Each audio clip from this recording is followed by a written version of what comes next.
Viral এই cake বিক্রেতার এবার সঠিক তথ্য তো ফাঁস হয়ে গেল। ইনি আসলেই বেকারি থেকে কেক নিয়ে আসে, বাসায় তৈরি করে না। এই কথাটা শোনার জন্য কিন্তু অনেকেই অধীর আগ্রহ নিয়ে বসে আছেন। তো চলেন আজকে আমি আপনাদের সাথে শেয়ার করি আসল তথ্যটা কি। সো হ্যালো ফ্রেন্ড, আসসালামু আলাইকুম, কেমন আছেন সবাই? আই হোপ আপনারা সবাই ভালো আছেন, আমিও ভালো আছি। আজকে চলে গেলাম আবারও সেই ভাইরাল জাকির ভাইয়ের দোকানে কেক টেস্ট করার জন্য। আসলে আমি বাটারস্কচটা ট্রাই করিনি, সেজন্য গিয়েছিলাম যে এটা ট্রাই করি, এটা নাকি ওনার সিগনেচার আইটেম। সো এখানে গিয়ে দেখি এক ভ্যান উনি কেক নিয়ে এসেছে, আর এখানে স্থানীয় যারা আছে তারা কিন্তু অনেকে এটা আটকানোর চেষ্টা করতেছে। আর এই মেয়েটাকে আমার অনেক চেনা চেনা লাগতেছে, হয়তো বা ইন্টারভিউ নেওয়ার জন্য এসেছিল। তো আপনারা যারা যারা চিনবেন এই আপুটাকে অবশ্যই কিন্তু কমেন্ট করে জানাবেন। আমার আসলে সঠিক মনে আসতেছে না, হয়তো বা কোনো চ্যানেলের হতে পারে।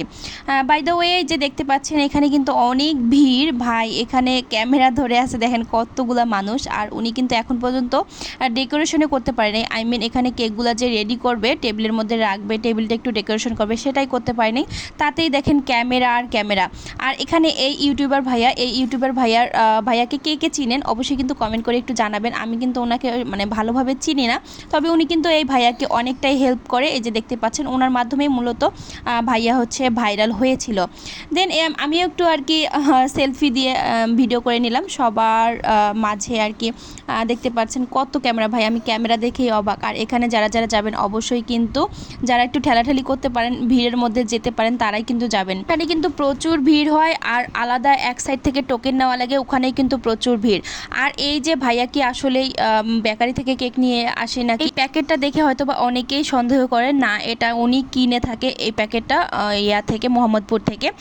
দেন উনি কিন্তু এখন রেডি করে দিয়েছে কেক বিক্রি করা। তো আসলেই কিন্তু উনি বাসায় কেক তৈরি করে একটা ইউটিউবার ভাইয়াকে, একটা না দুইটা ইউটিউবার ভাইয়াকে উনি ইন্টারভিউ দিয়েছেন, ওনার বাসায় সব কিছু দেখিয়েছেন।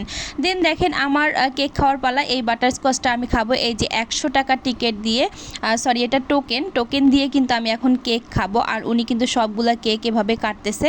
দেন এই যে আমার এখন কেক দেওয়ার পালা, ভাইয়া কিন্তু আমাকে একটা কেক দিয়েই দিল। তো দেখি টেস্ট করে কেমন লাগে কেকটা, চলে। সো আমি কেকটা খেয়ে এটাই বুঝলাম যে আমার কেকটা ওরকম আহামরি ওরকম ভালো লাগেনি। নিচে যে সুগারের যে সিরামটা দেয়, সিরাম বলতে হচ্ছে সুগারটা গুলায় যে কেকের মধ্যে একটু পানির সাথে গুলায় যে কেকের মধ্যে দিয়ে দেয়, এটা আর কি নিচের কেকের যে লেয়ারটা ছিল এটার মধ্যে একটু বেশি ছিল। তো আমার আহামরি ওরকম ভালো লাগেনি, তবে দাম হিসাবে আমার মতে যে চলে, ওরকম আহামরি টেস্ট নাই। সবাই বলতেছে না অনেক টেস্ট অনেক টেস্ট, আমার কাছে ওরকম টেস্ট লাগে নাই। মিষ্টিটা মনে হয়েছে যে আমার কাছে বেশি বেশি। তো যাই হোক, আমি টেস্ট করতেছিলাম কেকটা। তো ভিডিওটা এ পর্যন্তই। সবাই ভালো থাকবেন, সুস্থ থাকবেন, আল্লাহ হাফিজ সবাইকে।